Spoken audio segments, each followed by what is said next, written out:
Hey everyone, this is PrinceWatercress, and welcome back to Let's Play Monkey Magic for the Sony PlayStation 1. In the first video, we climbed up the mountain to Subodye's temple, we fought 3 of his followers, and now we have to get ourselves divine power. Also, it's been 9 days since I played the last video because real world stuff happening. Thanks, real world things happening. So anyway, we need to go down, we need to make our way to the right. Master Subodye, I've been expecting you. You have proved to be a mighty little monkey, but if you really want to gain divine power, you are going to have to use more than your fists. Let's see how quickly you can learn to use your magic powers. And to learn how to do that, we go to the right.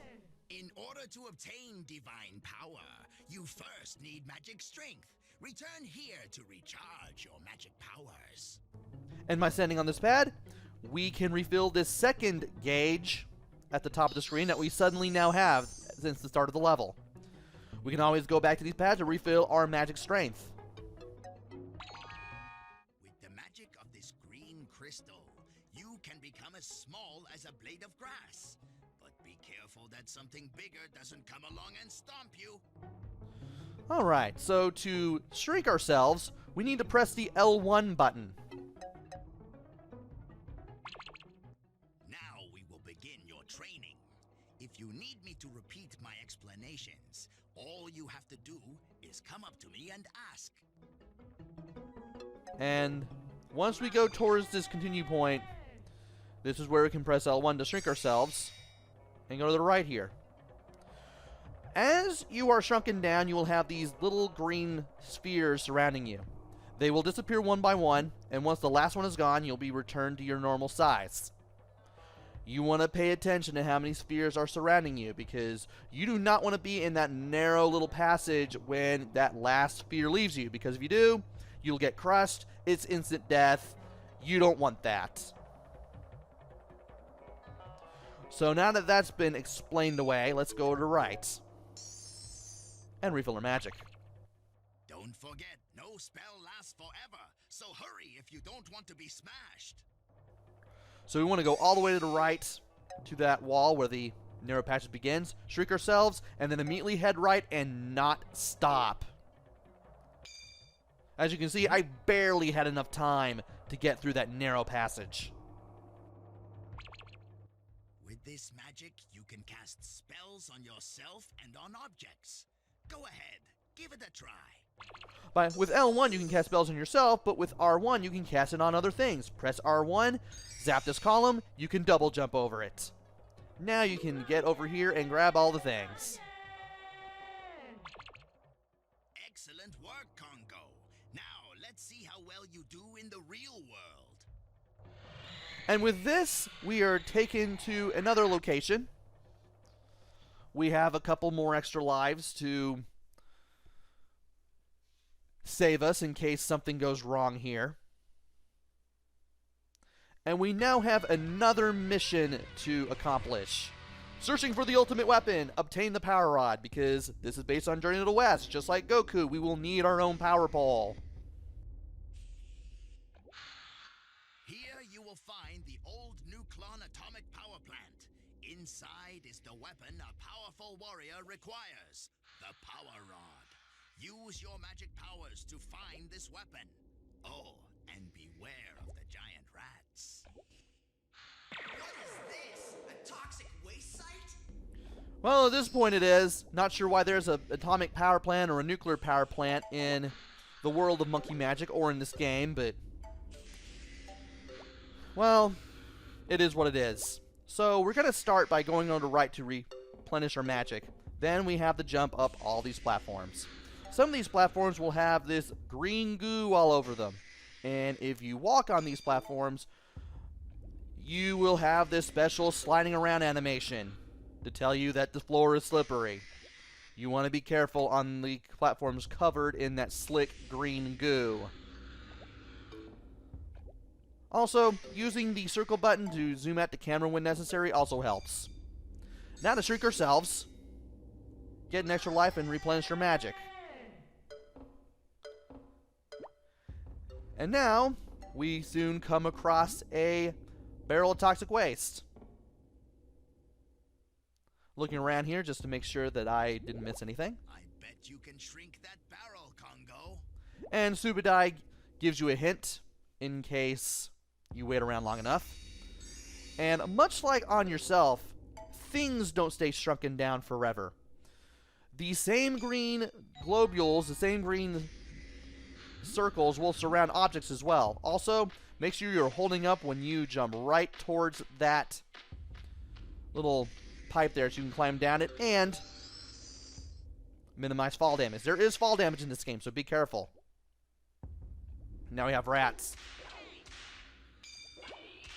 Rats! These guys will pack a punch, but if you can shrink them with R1, you could get down to their level and crash kick them to beat them up in one hit.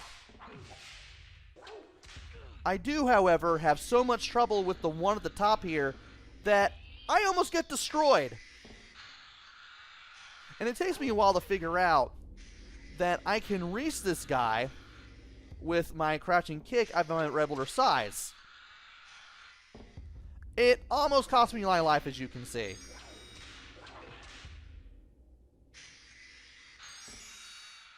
How I managed to beat this guy, I will never know. I just had to very cautiously approach him and then get rid of that rat.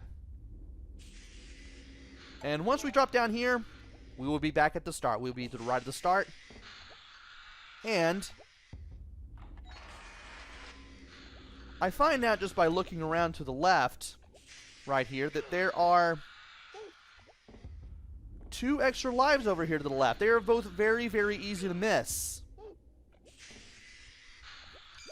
So I decided to give myself a little bit of headway here by hitting that checkpoint before I try again to get this. And having no idea how to get this pair of extra lives, I accidentally used my own magic while trying to get back up. And apparently you can only have one continue point, one checkpoint, activated at a time. So if we want to go back to the one near where we use the first key, which we found all the way at the top here, we will have to return all the way to it and get it again. And of course you'll be going through layers of the background and foreground to get through places, as indicated by those turnips, the extra life, and the Gordian Knot there in the background. At least getting rid of stuff is easier, or redoing stuff is easier. Getting rid of anything, taking care of anything, doing whatever it is that you need to do is easier because you do save the enemies that you have destroyed, meaning they don't respawn when you hit a checkpoint.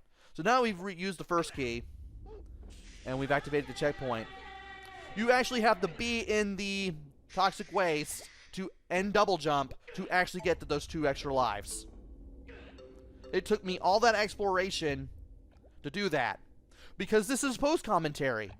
It's been 9 days since I did the first episode because real-life stuff, and I forgot to turn on Audacity when I did this video. So now I'm doing post-commentary as we are waiting for me to do things. Also, there are droplets of this green, I guess you could say, nuclear waste. You do not want that stuff touching you. It does hurt you, so don't let that happen. And if you wait here, there is a very slow-moving platform. I find out, just on a whim, just from seeing stuff in the background, which we are now in, that there is an extra life here. If I take this platform all the way to the top, I'll get it. The 2 lives left at the start and the one that I just picked up at the top of the slow-moving platform's path, very easy to miss. Just by walking through that tunnel, we are able to get over here and get a hidden extra life. And we now have this very fragile box of radioactive waste. If we run into it, we find out just how fragile it is. Stuck already? Oh yes, I forgot. You're just a weak little monkey. All right, back to school. Now that Subodye knows that we are at an impasse, he takes us back to his mountain temple, where we have to learn something new. Also, you have to collect a lot of things, about 40% of everything in a stage, just to be able to save your game. I managed to find everything. Don't expect me to find everything and then suddenly find everything. I say as I say that I'm not going to find everything, and then somehow find everything. I've only recorded 2 videos so far. Let's see how this goes. But since we're past the 40% threshold, as a matter of fact, we found everything, we can save our game. We can overwrite our save file, we can write to the memory card, and we can save the game and continue on to our little return to Subodye's Mountain Temple.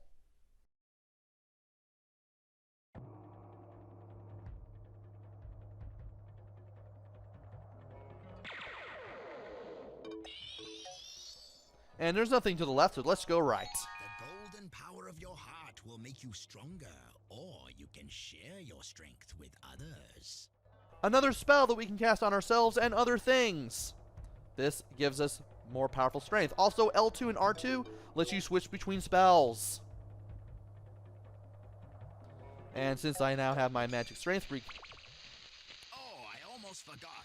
Now that you have 2 spells, you must choose which spell you want to use using the R2 or L2 buttons. You may want to practice before you singe your monkey tail. thankfully I already did. So now that magic strength's refilled, we can head all the way over here to the other side of the fire pits. That stone would be very helpful in climbing over this wall. It can also help us get to an extra life. But if we try to push this box, we can't push it on our own. Thankfully, we can make ourselves stronger with L1 when we have the yellow crystal out there and pretty much equipped. The white sparkles indicate how much time you have left, much like the little green circles on the string spell. Keep that in mind. Also, I managed to luck out and get all of those things. I'm waiting here because I'm doing post commentary. Again, I forgot to turn on Audacity. These spells are opposites, Congo. Each can undo the other. If you're in a hurry, use the power spell to unshrink yourself. So what you want to do is switch to the shrink spell, shrink, get over here, switch to the strength spell, cast it, and then double jump before you get crushed. I forgot that you can't double jump all the way up there when you're small. You have to be big. So I ended up losing a life there. And I forget that turnip, barely avoid getting crushed. So yeah, you definitely want to be very careful how you do this. You want to be ready to switch spells on the fly as you go through here and in other areas as well. Let's refill our magic and do things. Now that box was really fragile, just like the box that we had an impasse at the power plant. Well, guess what? We can make it stronger. All we have to do is press R1, cast a spell on the box, make sure the spell hits the box, and we can push the box without breaking it. And thankfully, I'm still able to get everything. Not like it matters here. Very good, Congo. You are smarter than you look. Perhaps you are even smart enough now to obtain the power rod. And now that we have the strength spell, we are no longer at an impasse. So, we will now return to the abandoned power plant and continue with our little journey. These electric fields will wipe you out instantly, Congo. Be careful and good luck. So now that we're back, we can cast the strength spell on the box. We can push it into the green goop there. And as long as there are sparkles surrounding it, it won't break. So we can not only push it into that green goop, but we can also stand on it and use it as a raft as well. I'm taking way too much time here. I also thought that I pushed that thing right into the green goop. No, it was barely over the edge there. Barely had enough time after that. And now we have hit our continue point, We have hit our checkpoints. We're going to get these things, and then we're going to call it a video right here. We've learned and earned divine power, and we know how to use 2 spells. But how are we going to get through the rest of the abandoned power plant and get the power pole? Join me next time where we go through more of the abandoned power plant, see what we need to deal with, figure out how to take care of it all, and then get the power pole. Or the power rod, as the game calls it. Until then, this is PrinceWatercress. Take care, stay safe, and thanks for watching!